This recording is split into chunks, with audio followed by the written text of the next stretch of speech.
Салям алейкум, урматтуу Марва телеканалынын көрүүчүлөрү, Насихат радиосунун угуучулары. Эфирде Насихат берүүсү сиздер менен мен Алиева Майрамгүл. Бүгүн бизде конокто диний ишмер Өзбек ажы Чотонов болмокчу. Саламатсызбы агай? Assalamu alaikum. Жакшы келип алдыңызбы? Alhamdulillah. Алгач, бүгүн биз сиз менен карылык туурасында сүйлөшөлү деп жатабыз. Деги эле кантип биз бактылуу карылыкка жете алабыз? Ошол жөнүндө сөз козгоп кетсеңиз. Bismillahirrahmanirrahim. Elhamdülillahi Rabbil alemin. Vessalatu vesselamu ala Resulü Muhammed ve alihi ve sahbihi ecmaîn. Amma ba'd. Assalamu aleykum ve rahmetullahi ve berekatuh. Bu karılık деген көп адамдарга келет да.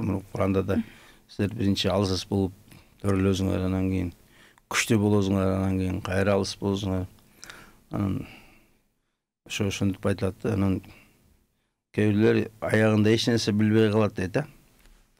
Ушундай карып калат, анан эч нерсе билбей калат дейт да. Ошо карылык деген ошо жанагындай күчү кетип, алсыз болуп, кээде өзүн өзү көтөрө албай, өзүн өзү бага албай, өзүн өзү жакшы карай албай калган чакта бул курак. Мисалы, мынау 70-тен кийинкилер көбү өзүн бага албай, өзүн карай албай калат. Анан бул Алла Тааланын системасы да, өзү система. Алла Таала койгон система. Ошол биринчи ата баланы карайт, чоңойтот, жакшынакай кылып, мээримин төгүп, анан кийин өзү карап калганда, ошол бала чоңоюп калып, Ата-энеси, тагыраак айтканда, ата-энеси ошол мээримге муктаж болот, ошол орун оушуп калат да. Кары киши да уже жаш баладай болуп, өзүн өзү бага албай, мисалы, кичинекей бала да өзүн өзү бага албайт да, буну иштей албайт, иштегенди билбейт, иш эмне экенин, күчү жетпейт иш кылганга.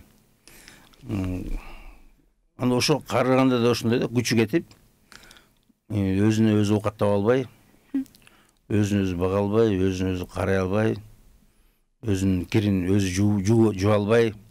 Мисалы, бул кичинекей бала да өзүнүн кирин өзү жуа албайт да. Өзүнө өзү тамак бышыра албайт. Анан жезе да чала була жеп, жаңандай тойгонун да билбейт.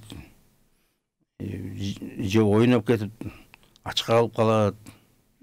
Ошо караганда адам да ошондой болуп калат да, өзүн. Жана акылы бала, жаш баланыкындай деңгээлге түшүп калышы мүмкүн да. Же кээ бир нерседе акыл ошо жаш баланыкындай болуп калат. Агай, сиз айтып кеттиңиз, ошо жаш баланыкындай акылы болуп калат деп. Ушул нерсенин канчалык чындыгы бар? Бул чындыгы эле ошондой. Мисалы, акыл кетет да. Акыл, мисалы, адам жаш кезинен баштап акырындап акылы күчөй берет. Анан ошо жана 40-тарга чыкканда аябай күчтүү убагы болот дейт да. Анан 50-лерден кийин акырынан уже күчү кете баштайт. Акылдын күчү да кете баштайт да. Анан барган сайын унутчак болуп, барган сайын сүйлөгөн сөздөрдө шар болбой, жанандай көп нерсени унутуп калып, ошо жана пенсия чыгарып атпайбы? Пенсия чыгарган эмнеге чыгарат? Анткени иштей албай калды деген. Ошо мугалим болобу, врач болобу, жанандай акыл жагынан акыл баягыдай күчтүү болбой калат да. Ушул жерден бир суроо жаралат, агай. Ата-энесин ошол карыган убакта таштап кеткендерге акыреттеги азабы кандай, башкача айтканда? Кандай жооп беришет? Ошо биздин пайгамбарыбыз саллаллаху алейхи вассалам айтканда, ата-энеңиздин бейиштин дарбазасы, кааласаңар тургузуп койгула, кааласаңар уратып салгыла. Эненин таманында бейиштин ачкы эшиги да ошого окшогон көптөгөн хадистер бар. Курандын аяттары да бар. Ошо ата-энеңге өзгөчө карыганда, алардын бирөө карып калса, катуу сөз айтпагыла, үф деп айтпагыла, аларга жумшак мамиле кылгыла деген ушундай аяттар бар. Көптөгөн аяттар, Курандар, өзү биздин шариятыбыз бүт адамдын жашоосун камтыган нерсе да. Ошол ал жаш болот, анан кийин күчтүү болот, анан кийин алсыз болот, ошонун баарын ошого жараша мамиле жасаш керек да. Анан ошого жанагындай карызса жакшылап карагыла. Жанагындай урматталабыз, салам берип коюп, анан кийин кээде сурап коюп, бул фикция да, бул сыйлоо эмес, бул кароо эмес. Но кичинекей баланы кантип карайт ата-эне? Ата-эне кичинекей баланы улам үшүп калбасын, суук тийип калбасын, ооруп калбасын, жыгылып калбасын, курзак ачып калбасын, бирөөлөр кордоп койбосун, бирөөлөр уруп койбосун, жыгылып кетпесин деп карайт да. Ошондой караганды, кары кишини ошондой караганды карады дейт. Мен мисалы ошо азыр көрүп атам да, мурда жанагы буяка көчүп келген жанагы орустун чал кемпирлери кордукта калып калчу да. Өзү калып калат. Ошо өзүнүн пенсиясы менен. Анан кийин өзүнүн отундарын өзү жарат, өзүнүн полдорун өзү жуат, өзүнүн кирин өзү жуат. Анан кийин чала була жууп, чала була ушундай каралбай. Анан кээ бирлери квартирада өлүп калчу да. Анан көрбөй калчу аны. Мисалы биз да ошо жаш кезибизде бул жерден бир үйдүн жарымызын алып, анан жарымызында ошо кемпир чал жашачу хозяйкалар. Анан кийин аксакалды, ошо орус чалды биз көтөрүп барып баняга жуундурчубуз биз, орус чалды. Анан кийин өлгөндө ошол кемпир менен биз эле бардык. 4 кыргыз бала бардык, барып койдук да. Анан кийин кемпир өлөрүндө келип, мен үйүмдү силерге жөн эле жазып коем. Силер жакшы адамсыңар. Мен деле ошо тиги дядя Ваняны көмгөндөй көмүп коесуңарбы деди да. Үйүмдү бекер эле берем деп. Анан биз айттык, жок, үйүңдү бекер албайбыз, эгерде кааласаң бизге сат, бирок ушул жерде жашай бересиң өлгүчө. Анан кийин ошондой жашап жүрдү.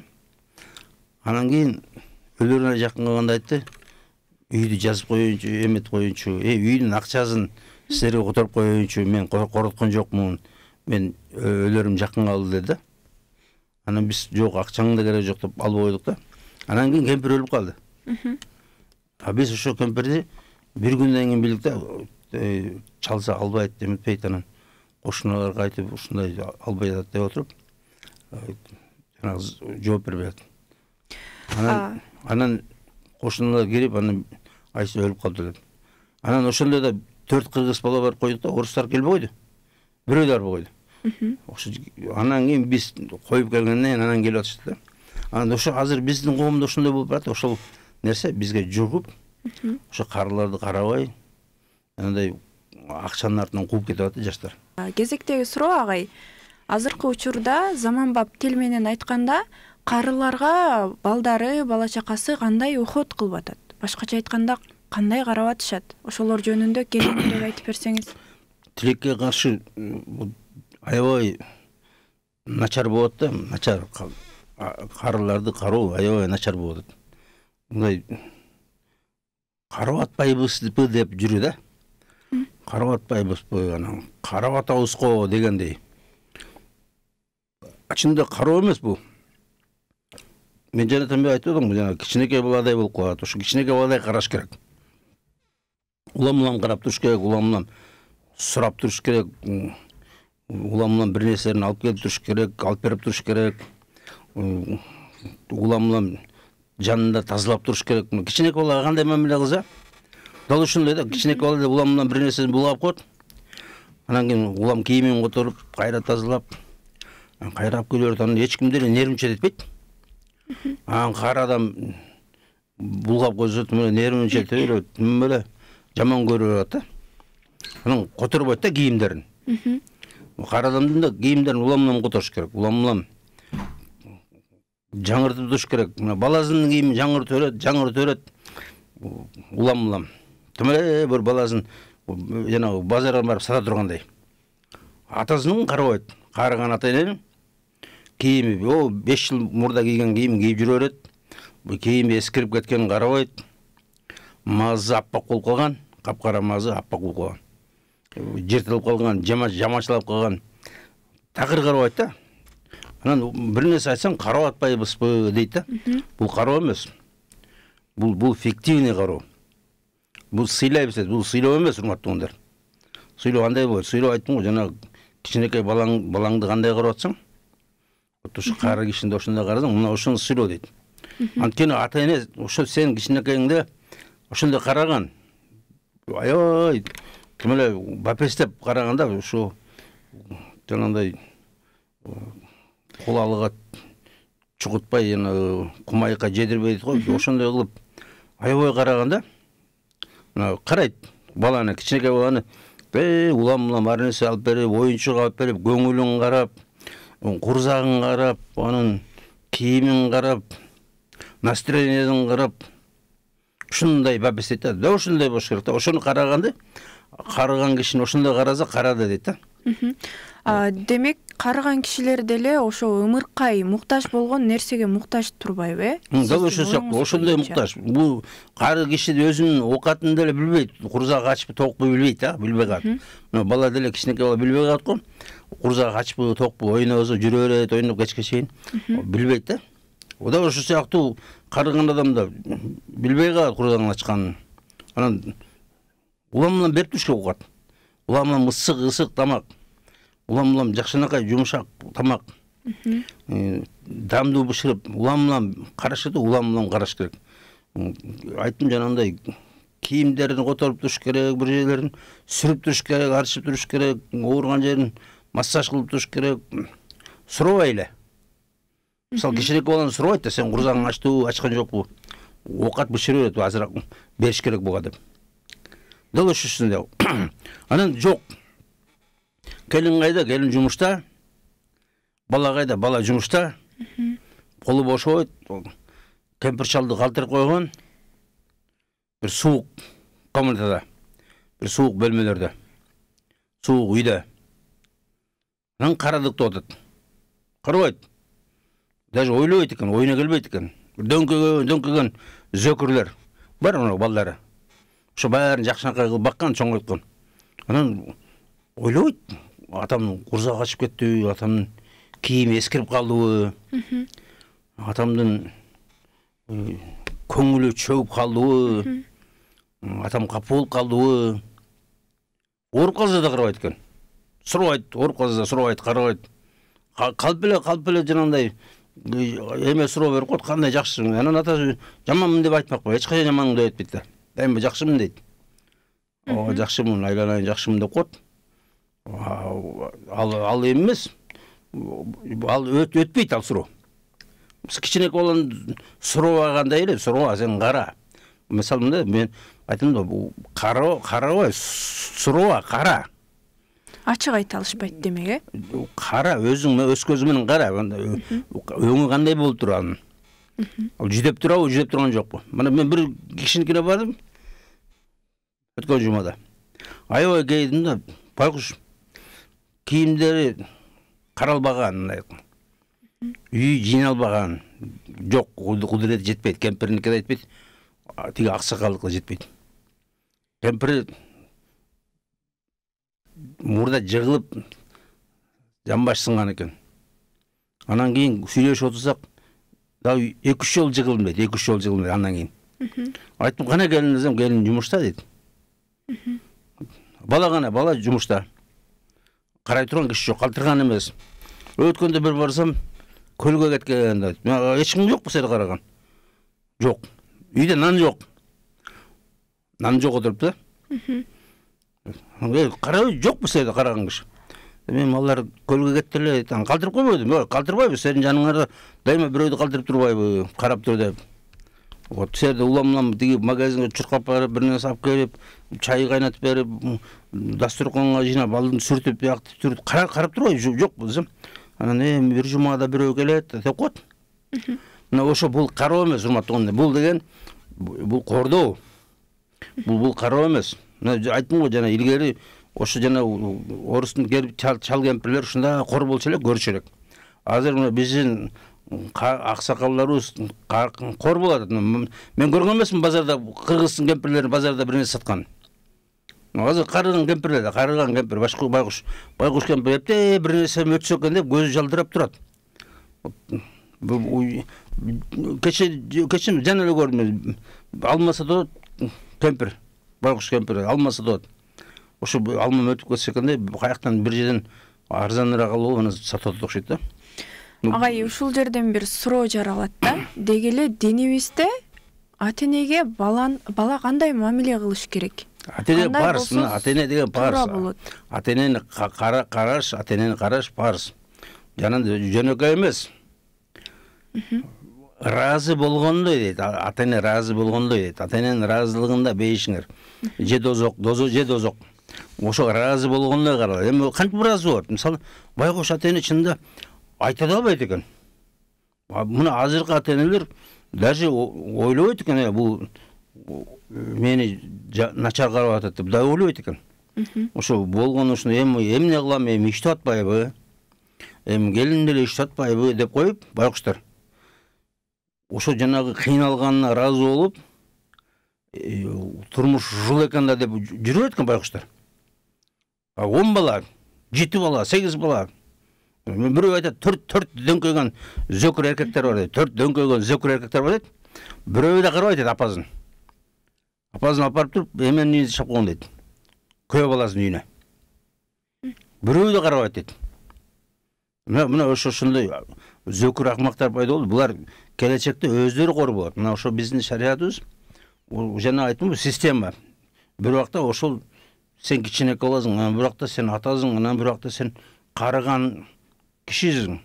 Этап. Анан ошол убакта бүт бәринде кичинекейиңде сени атаң карап атат, анан кийин карыганда сени балаң карап атат. Ошол система келгенде 1000 жылдап келген. Анан кийин беде бузулду. Келип мына жана Европадан үйрөндүк жанагындай карылар үйү карайт деген. Эмне үчүн карылар үйү караш керек? Карылар үйүндө сабайт, урат. Жана карып калган аксакалдарды кээ бирлерин төшөккө сийип койдуң да урат. Жана бир нерсени төгүп салдың да урат. Кор кылат да. Ошо баланы эмнеге ошо балалуу болот. Ошо мени карыганда карасын деп.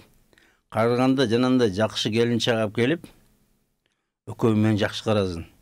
Карыганда мен тамакты өзүм бышыра албайм. Өзүмдүн киримди өзүм жууа албайм. Өзүмдү өзүм кызмат кыла албайм. От жага албайм. Ошол убакта балам чоңоюп калып, анан кийин мени карасын. Мына ошон үчүн багат да. Жөн эле мындай эптеп эле бирөө туулду. Анан кийин аны келип эркек чоңойттук. Анан бир дөө болду. Барып бир жерде иштеди, анан биз тунтуп калды. Бул биздин система эмес бул. Бул имансыз система бул. Биздин система кара. Бейиш ата-энеңдин таманында, алардын ыраазылыгында бейиш. Ошол ыраазы болгондой кара. Эчке чейин эле балаңды караба, биякты кара. Балаңды ансыз эле карайсың. Табиаттан эле Алла Таала ошо баланы каратып койгон. Атаңды кара. Энеңди кара. Ошо атасынан, энесинен жиркенген акмактар бар экен. Өзүңдүн кичинекейде жана боогуңда улам чечип коюп жанагы штанына, колготкаларына булгап жүргөн, аны апаң жиркенген эмес. Эми бул атасынан жиркенет экен, апасынан жиркенет экен да. Мына ошондой бир акмактар да. Бул жана эртеңки келечегин көрбөгөн акмактар. Эртең дал ушунун кейпине кет, же будан да жаман кейпине кет. Анткени жанагындай дөңкөй эле, телевизор карап эле, телефонун карап эле, апасын карабай, атасын карабаса, эртең балдар дал ушундай болот. Балдар да дөңкөйүп отура берет, телевизор карап, компьютер карап, же дагы бир ага чейин дагы башка бир алаксызга нерсе чыгып калат. Агай, жогоруда айтып кеткендериңизден улам бир суроо жаралат да бул жерде. Ошол азыркы жаштардын арасында катталып жатпайбы ата-энесине кол көтөрүү боюнча? Ушул нерсеге сиздин көз карашыңыз кандай? Деги эле динибизде кандай? Ал маселе ошол жөнүндө кененирээк маалымат берсеңиз. Мисалы мына бул ата-энени карамак турмак, ата-энени кор кылып, ыза кылып, капа кылып, аны менен соттошуп, талашып, аны менен үй талашып, мүлкүн талашып, үстүнөн жазып сотко. Ошогон ушундай акмактар да чыгат да бизден. Биз мисалы бизде чынында мусулман коом дейт, бирок биз мусулманчылыгыбыз өтө пас, өтө жок болуп баратат. Жанагы намаз, орозону бираз үйрөндүк, калганы деле жок, жоголду. Калбай калды эч нерсе. Бул иман деген нерсе бир эле жана намаз менен орозон эмес. Иман деген ошо мамилелерден биринчи кезекте өзүңдүн атаңа, энеңе, өзүңдүн жакын туугандарыңа кароо мамилеси. Бул ушул имандын көргөзгүчтөрү. Ошо иман пасая берип, жанагындай бөлүшмөк турмак талашып атат. Биз шариатта бир эле ата-энең эмес, ошо эле бөлүштү атат да. Момундар өзүнүн аларга берилген рызкынан бөлүшөт деп коет. Курандын биринчи эле аяттары баштаганда эле алар намаз окушат, закат беришет, өзүнө бөлүнгөн рызкынан бөлүшөт, чыгарат деп турат да ошо Куранда. Анан кийин бул болсо даже атасына бөлүшмөктү атасынан талашып алат да. Бир жигит айтат, мен христиан болуп кеткем дейт. Ушундай агитация кылып берип, анан кийин Америкага алып барышты дейт мени. Анан Америкада бир христиан үйүнө жашатып кой дейт. Анан жашап жүрүп бир күнү ошонун атасы келди дейт. Анан келип туруп баласы жана сэндвич жеп дейт. Анан берчи мага сэндвичиңизди. Бербей кой дейт баласы. Ии самкып кетти. Анан сынок, мен балам, мен ачка болуп атам, берчи десе, бербей кой дейт. Бар өзүң же деп. Анан кийин мен таң калдым дейт. Ошону мага жанагындай показательный христиан катары алып барган дейт мени. Ошонун үйүнө жашаганга. Анан кийин келип эметтим дейт. Ой, бизде мындай вообще жок го деп. Мен ойлондум дейт, бизде мындай жок го, бизде ата-энеге мындай эч ким мындай кылбайт да. Бизде чынында өлдү ата-энени. Жанагындай мисалы мына ата-энеге сен деп, ата-энени акырайып кароо, ата-энеге жанагындай кыйкыруу, ата-энени алып берген ырдып жиберүү, ушундай жанагындай дерзкий нерселер бул. Дерзкий деген көтөнсүз. Бул жанагындай ненормальный явление. Таң каларды, кантип эле ушинтесиң? Кантип сен кыйкырасың ата-энеге? Кантип сен ушундай мамилесиң? Ошондой чоңоюп алып, анан карыганда кордоп атат ата-энени. Кор кылып. Урган, сабаганы бар. Өлтүрүп коет атат. Өлтүргөндөр бар. Сен мага жип алып берип койгонду өлтүрүп койгон, мына рекламадан эмелер, реклама интернеттен чыгып атпайбы? Баласы мен жакшы карабай койдуң, жип алып берип койдуң да өлтүрүп кой дейт. Жөнөкөй машина ал десе, жок мен билмейм деп балталап сал дейт. Мына ошогон жанагындай эме болот да. Эми мен бuyerде ата-энелерим, бuyerде карыларды өтүм, карыларды кароо, сыйлоо, карыларды урматтоо. Куранда да жумшак сөз айтылат, жумшак аларга. Ачууланбагыла дейт. Анткени мындай да жанагы окуя бар го, бир кишиге балам тетиги эмне десе, карга деп айтат. Кайрабастын балам, о тетиги эмне, кайсы жимшик десе, карга деп айтат.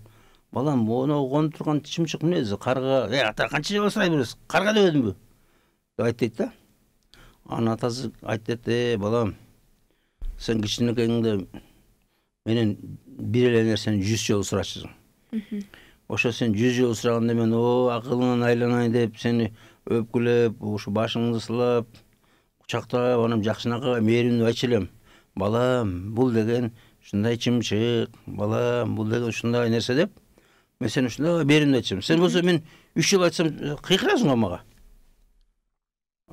Мына ошо сыяктуу унутуп калып атат. Өзүнүн кичинекейинде, жанагындай алсыз кезинде өзүнүн эч нерсе колунан келбеген, бир нерсе болсо эле жыгылып алып ыйлап аткан, колготкасына сийип алган, колготкасын булгап алган бала чоңоюп алып унутуп калды. Аны ким ошентип чоңойту? Ким анын колготкаларын жууган? ким тазалаган, ошолорго кыйкырып, айкырып, ошол жанагы эме бул жанагы маданият деп атат. Булар маданият эмес, бул эң жеткен маданиятсыздык. Ошо башка элдин маданиятын үйрөнүп алып, атene бирөө айтат да, мен дейт таң калдым дейт, бул кандай дейт да. Мама, этот месяц ты плачешь или я плачу деп айтат дейт да. Өзү апасы менен бир квартирада турат, бир үйдө. Анан светти сен төлөйсүң, мен төлөйм деп сурат дейт апасынан. Ушундай имансыздык болуп кетти, ушундай имансыздык. Болбош керек мындай. Муну ата деген, мына бизде шариатта айтат, бүт баары сен үй бүлөңдө сенин мүлкүң баары атаңдыкы дейт да. Баары сеники атаңдыкы. Не десе унчукпай жаза. Эмнени буйрса коюп кой да. Ошонукун кыл, ошону айтканын кыл. Анан жанагы тарбия жок бизде. Ошо иманыбыз жок, начар, анан ушундай болуп барат да, барган сайын карыларыбызды карап эмес, кордоп атат. Кордоп, алып барып таштап, үйүн тартып алып, үйүн сатып жиберип, өзүн карылар үйүнө өткөрүп жиберип, же өзүн бир айылга таштап коюп, азыр массовый таштап кетип барат, массовый. Илгерде ушундай болгондо, жанагы эме элдер, имансыз элдер бияка көчүп келген, ата-энесин таштап. Кайра ата-энеси караганда анын балдары кайра качып кетип калды. Башка жерге, акчасы көп жака. Аны биздин балдар да ошондой болуп атат. Акчаны издеп качып барат. О жакта, Россияда 60 миң берет экен, 70 миң берет экен. Кетти келе кетти. Айылдын баары бош. Ким кемпир чалдар калды. Эми аларды ким карайт? Ким суун ким алып келип берет? Отунун ким алып берет? Кышында отунду ким жарат? Кышында ошол гүлдү ким чыгарат? Ким алып барып төгөт? Ошондой болуп калды, каралбай калды. Агай, жогоруда көптөгөн көйгөйлөрдү козгоп кеттиңиз. Ал күчү бар жаштарга кандай насаатыңызды бересиз азыркы учурда? Жаштарыбызга дегеле.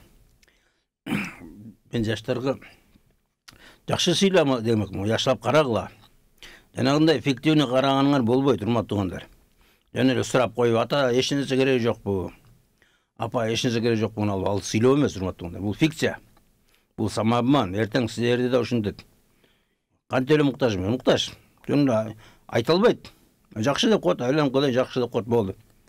Мен ушу канча көрүп атам да ушуну. Бир күнү бир кишини жүрүңүз окат ичебиз деп чакырдым. Чакырсам, мен кемпиримди больницага алып барышым керек эле дейт да. Балдарыңыз барбы? Бар дейт. Айтпайсызбы балдарыңызга? Алып бар апаңды деп айтпайсызбы? Эмне сиз апаңыз алып барды эле больницага? Алып барган. Кечке чейин алып барып жүргөн да дейт. Айтпайсызбы эми? Алып бар апаңды кара деп. Десем, анан кийин телефон чалып баласына. Анан катуу кайраттуу менин үйүнүмдөгү кылып айтты да. Эй бала, карабайсыңбы апаң ооратса? Эмне карабайсың? Алып барбайсың больницага деди эле. Баласы сразу деп ошо менен кетти. Анан кийин күлүп айтат. Ушуну мен оюма келбептир. Жакшы эле турбайбы? Айтсам, кетти. Чуркан бойдон машинеси бар дейт. Мен эми дейт, кыйналып очередке турмакмын. Анан кемпир чал деп эч ким деле карабайт, бизди сыйлабайт. Отурмакмын дейт, ушуну кыйналып. Мына ошону жанагындай фиктивный сыйлаганды токтотуш керек. Кечке чейин караш керек. Эмне болуп атат? Ишип калбайбы? Курсагы токпу? Эмне тамак жеди бүгүн? Андай бир нерсе жеп атат го. Бир эткенде 3 кило эт алып келип бердим эле го дебей. Күндө бүгүн эмне тамак жеп атат? Эмне тамак бышырып бердиңер бүгүн? Эмне бышырып бератсыңар? Жага турган нерсе жеп атабы? Өзү каалаган нерсени жеп атабы? Сурап туруш керек да. Көп нерсени даже сурабай алып келиш керек. Сурабай, анткени ата-эне, ой балам жөн эле кой, ой балам убара болбой эле кой дей берет ата-эне байкуш. Сураба. Сен балаңа сурабай алып келесиң, балаңарга мен ошо жаштар дедим. Балаңы кандай карасаң, атаңды ошондой кара. Балаңы келип улам конфет алып бересиң, атаңа алып келип бер ошондой конфет. Балаңды сүйүндүрүп атасың, атаңды сүйүндүр. Балаңа улам кийим алып бересиң, атаңа алып бер улам. Сураба. Кийесиңби, кийбейсиңби деп сураба. Бол алып кел бер. Ошо сүйүндүр. Кара, кечке чейин карап тургула, кечке чейин өзгөчө караганда жанагындай. Кечке чейин карай бер. улам алып келип бере бергиле. Сурабагыла. Жейсиңби, жебейсиңби, кийесиңби, кийбейсиңби дегиле. Эскирип калдыбы? Кийим алып келип бер. Жаңы кийим. Ошол сенин намызың, ошол сенин келечегиң. Эртең сиздин башыңарга ошол мамилеңер өзүңөрдүн башыңарга түшөт. Силер жанагындай кайдыгер тәпилеп карасаңар ата-энеңерди. Бу дал ошондой караласыңар. Же адам да жаман караласыңар. Даже сөзсүз түрдө адам жаман караласыңар. Ошо ата-энени сыйлоо бул шариатта аябай эмеси чоң орду. Бир Уайс деген жигит болгон экен. Ошол пайгамбарыбызды көрбөптүр. Пайгамбарыбыз аны көрбөптүр. Ана бирок пайгамбарыбыз ошол Уайс жөнүндө айтат. Йеменде Уайс деген жигит бар. Ошонун бетинде бир оспадан калган бир тагы бар бетинде. Ошону көрсөңөр дуа сурагыла деп айтат. Анын дуасы кабыл болот дейт. Ал энесин катуу сыйлайт дейт. Анан пайгамбар өткөндөн кийин Умар разияллаху анху дайыма сурай берсе, ошо Йеменден караван келсе, кербен. Эй, араңарда Уайс жокпу? Ой, араңарда Уайс деген келген жокпу деп сурай берчү экен. Анан бир күнү кабар беришти деди, Уайс келди деп. Анан Азирет Умар Уайсты чакырып, анан айтты, "О Уайс, бизге дуа кылчы" деп. Пайгамбар айтты, "Уайс деген бар. Ошо бетинде тагы бар. Ошол энесин жакшы карайт. Деди ошодон дуа алга деген, ошо дуа берчи" деп сурады да. Мына ошо жөнөкөй эле жигит ушундай даражада, Алла Тааланын ушундай даражасында эмне үчүн ошо энесин жакшы сыйлаган үчүн. Мына ошо эненин атаны тирүү кезинде жакшы сыйлаш керек, жакшы караш керек. Караш керек. Жанагындай эптеп сурап коюп эле кутулуп кетүү бул урматтуугунда бул кароо эмес, бул алдоо. Карагыла, кийимин карагыла, кийими тазабы, кийими эски эмеспи, төшөнчүсү тазабы, отурган жери тазабы, кийими тазабы, оокат улам берилип атабы, улам. Жанагы 3 мал эмес. Улам. Кысык. Ошо келин деген, ошого керек келин деген. Келин деген иштеген эмес. Мына биз келинди иштетип акча деп отуруп, жок келин үйдө. Анын үйдө келин болбогондон кийин карай турган киши жок. Келин балдарды детсадка алып барып коет да. Аксакалдарыбыз эч ким карабайт. А биякта булар да детсадтай. Буларды да ушундай караш керек.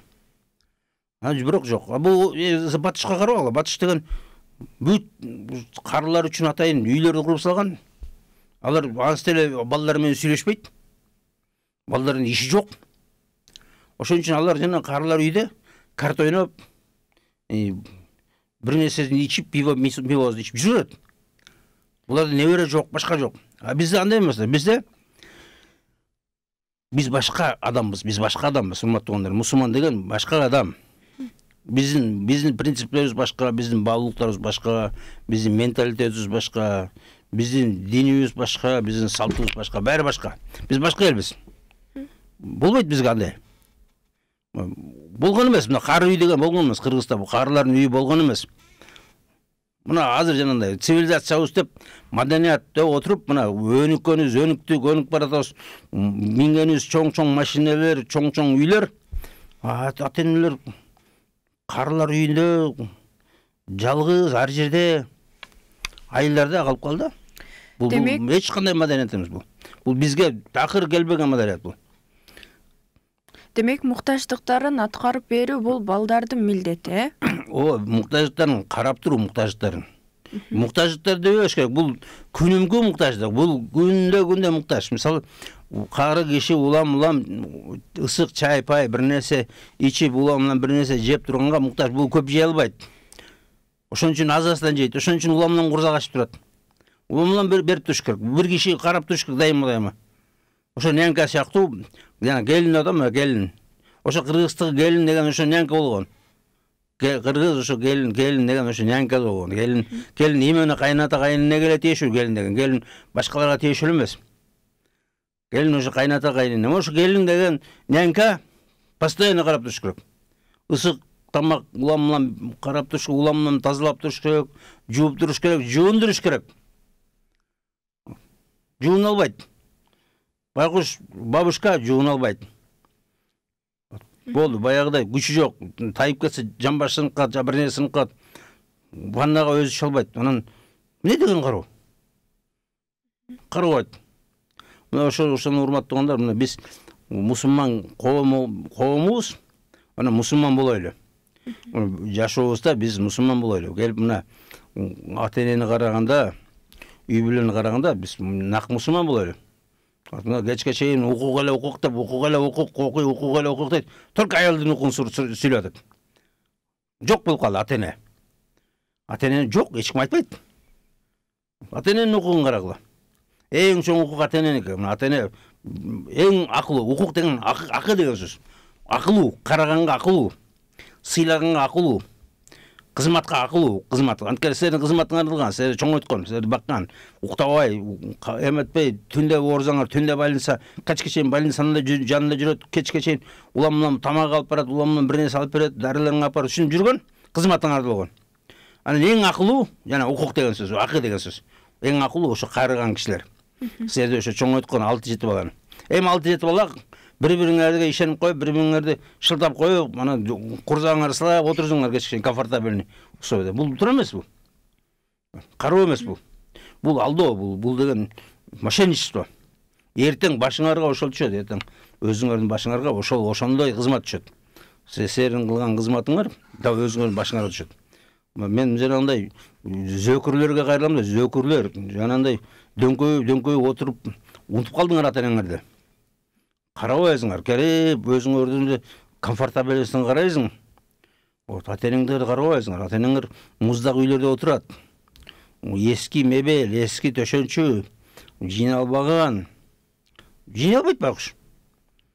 Каралбаган, жуулбаган. Бир жумада бир жолу барымыш этип коет, калп эле кичине тазаламыш деп коет. Ошол караган. Бул такыр караган эмес. Мына кара деген ошо кечке чейин карагыла. Рахмат агай, бүгүнкү берүүбүзгө келип бергениңиз үчүн көптөгөн нерселерди айта кеттиңиз. Аны дагы эске алабыз буюрса. Ушуну менен биздин Насыйкат радиосунун угармандары, Марва ТВнын көрөрмандары биздин эфирибизди жыйынтыктайбыз. Келерки жумадан көрүшкөнгө чейин сак саламатта болуңуздар.